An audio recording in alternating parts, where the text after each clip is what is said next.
Designers seem to absolutely demonize the use of AI in their graphics work, and I just think that is so wrong. It reminds me a little bit of the .com era where loads of businesses, in-person businesses, were hesitant about going online because they thought, oh, no one's online, it's not going to catch on. We're in the same exact situation with AI. In my opinion, if you're not the first mover, you're the last mover, and the first movers are the ones who always get the benefits. I personally don't listen to any of the noise of the people saying that it takes away from the originality, the creativeness, and the uniqueness of someone's art. I think it just helps someone to make their art exactly how they want it. And that's exactly what I do when I'm designing for my brand Frost. So today I'm going to show you my exact workflow of how I use AI to help me make designs. Not make designs for me, help make designs. Because AI should be used as a personal assistant, not as something to replace you, or at least just yet. So looking at these two images, do you think they're both AI? Straight off the rip, I can tell they're both AI. Obviously, look at them, they look like absolute slop. But that's because someone's probably just give ChatGPT one prompt and took whatever it spat out. In my opinion, and pretty much everyone else's opinion, this is all slop and no one is going to wear this or buy it from you. In this example as well, a lot of small businesses are using AI to make their posters for them, but it's the most low quality, low effort small businesses who won't be here in like a month or two who are using them. I can tell that's AI straight away, purely because of the paintbrush stroke, the font they've used, and also the fact that the images just aren't sharp. A lot of images, if you don't give it a very good prompt, which most people are absolutely awful at prompting at, you're going to get sort of like a blurry, soft edge, low quality output. But the average person who isn't a designer is going to look at that and think, oh, that's brilliant. But in reality, people can notice it's made by AI. If I see a small business using an AI poster like that,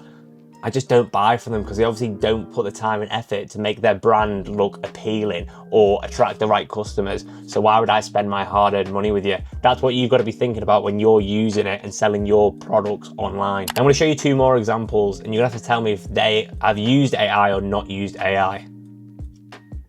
I've designed both of these myself very recently, and if you said that both of them have used AI, you'd be very, very correct. First of all, let's take the Frost Body Shop long sleeve, and I'll run you through the details I've used AI in. I made this ecom flat lay myself, however, I added the wash with AI. This eagle vector didn't usually look like this, but I've made it look like that with AI. Let me show you. This is the image we got off Pinterest. It's a chrome eagle in the same sort of silhouette, but I wanted it as a black and white vector. I wasn't really rocking with the chrome, and I don't really like taking pictures exactly off Pinterest and putting them on my stuff because there's just no originality to that whatsoever. So I gave the AI a prompt and it popped out with this. Now this is actually really good. I did have to put it through a couple of times because if you zoom in on mine, you can actually see the edges are quite sharp rather than the blurry aspect you'd usually get with a low quality prompt image. Of course, I did put this in Illustrator afterwards and actually vectorize it so it's as sharp as anything, but out of an AI, that is pretty sharp. Going on to the other example, it's quite hard to see what I'd use AI for here, and no one would know I've used AI unless I told you. But this image in the back only had one car. The other two cars were added in with my prompt. I was sort of going with like a Tokyo Drift sort of aesthetic. So I said to it, add in two more cars in these colors and these sort of models in the same perspective as the car in the front, and it popped out this. So this is the image I put in, and this is the image that came out, and it's pretty much undistinguishable that it's AI. If I didn't tell you that was AI, you wouldn't know, and that's the way it should be. So now I've shown you some examples of how you should use AI in your work. Let me walk you through what I actually have in my current AI workflow when I'm designing. First off, we'll start with what I'm using. Now, if I do have the choice, I'll use directly ChatGPT image generator, specifically image generator 2, because that is the best one on the market at the moment. Google Nano Banana 2 or Google Nano Banana Pro is okay, but my preference is ChatGPT at the moment. If you pay for the Adobe suite, which I know some of you probably won't watching this, but if you do pay for the Adobe suite, you get 40,000 Firefly credits per month. And to access this, all you have to do is type in Adobe Firefly on the internet, sign in, and then go onto image generator. Dead easy. But if your preference isn't ChatGPT image generator 2, you can go and use different partner models. They have Gemini, ChatGPT, and Flux at the moment. I think they have one more, but I can't remember what it's called. And then 40,000 credits will last you all month easily. To put it into perspective, for me to make one image on ChatGPT Image Generator 2 on Firefly, it costs 10 credits. So I can make over 4,000 images per month. That's well over like 100 a day. I don't need it for that. But if you also want to step into the video side of it as well, you are going to use a lot more credits, so I can see where they give you that amount. And as you've probably picked up from this video, the most important part of the image generation is the prompt. So let me just show you some of my prompts. These will all be copy and pastable in the description, by the way, with blanks for you to fill in. Make reference image 1 into the vector style of reference image 2. In the same style, make a different variation of the reference vector image in XYZ pose. Remove XYZ / add XYZ, but keep all other details the same.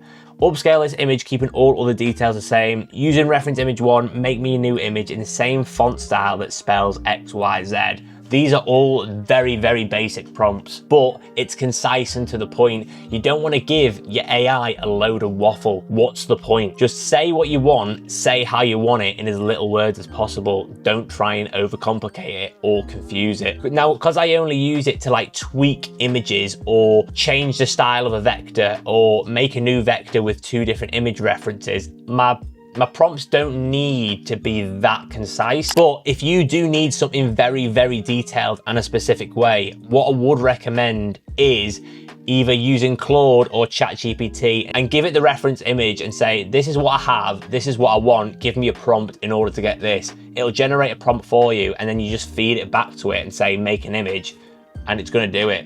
Who knows the AI better than the AI itself? This whole process is about working smarter and not harder, because all of the stuff that the image does, I can do on Photoshop. However, for example, if we go back to this perspective one with the cars, if I was going to do that, make all the lighting the same, all the perspectives the same, it's probably going to take me the best part of 8 hours. So why would I not ask ChatGPT to make it for me and it pops out in 30 seconds? It's just about efficiency and making your workflow as time efficient as possible. Because although I think this design is very good, no one else might think it's very good. So what's the point in spending like 24 hours total on the project when no one's going to buy it? Because at the end of the day, clothing brands, yeah, we run for passion and we want to serve people by making really cool clothes. But if no one else thinks it's cool than you, what is the point? Because at that point, you've not got a business, you've got a very expensive hobby. So to show you some more examples of how I actually use this in my design work, I'm gonna go over 4 new examples here. And before I tell you what's used AI over it, I'm gonna give you some time to guess or have a think. So this Deadshot Gum Club used on the same blank mock-up as the other long sleeve, which was Frost Body Shop. Now, you're probably going to think, oh, Charlie, you've used it for the guns in the middle. I actually haven't used it for the guns in the middle. The guns in the middle were just a threshold with a white color overlay on it. These bullet holes are actually a variation of like 9 different bullet holes I saw on Pinterest. It's really, really good at making variations, so this is your own. Like, no one else has this exact bullet hole on their clothes because ChatGPT has made it exactly for me. No one's going to prompt it the exact same as me or feed it the exact same reference image as me. Well, they could do, but the chances are pretty low. This image, probably not one of my better designs, if we're being honest. We're hitting a little bit of a creative wall here, but that tiger is just a variation of something I found on Pinterest. It's all about making variations of something you already like. As Virgil said, the 3% rule. This pretty sick design inspired by Harley Davidson. Now, if you're from the UK, you probably think that looks a little bit like Illicit Block. If you look back in Harley Davidson's catalogue of absolutely unreal t-shirts, they actually use the exact same eagle as Illicit Block. So that means Illicit Block stole the eagle off them. The eagle's very similar. I just said make it look a different way, so no one else has this image but me. And then obviously I've added all the distressing over the top because distressing just looks cool, mate. And then finally this one, something that I did mention in the prompt section, is turning fonts into something that you actually want it to say. The most frustrating thing is when you find a font and you can't find the exact font, so you can't type it out. I've got around this by feeding ChatGPT the reference image of the font and just saying, make it in this style. Because 9 times out of 10, all I want it to do is say Frost. I don't want anything else. So there's no need for me to actually go and find the exact typeface and download it. And especially when some people are asking like £100 for a typeface. I don't know about you, but I am never ever gonna pay for a font. But as I've been trying to drill into this video, the most important part of this whole process is you need to give it as many reference images as possible. Just think about it in person. It's so much easier to show someone what you want rather than tell someone what you want, because you're not going to describe it as much details as a picture would. It's just the way it is. Just give it as many images as possible about the references that you want it to look like, and it's going to pop out something cool. As you can see from all these designs here,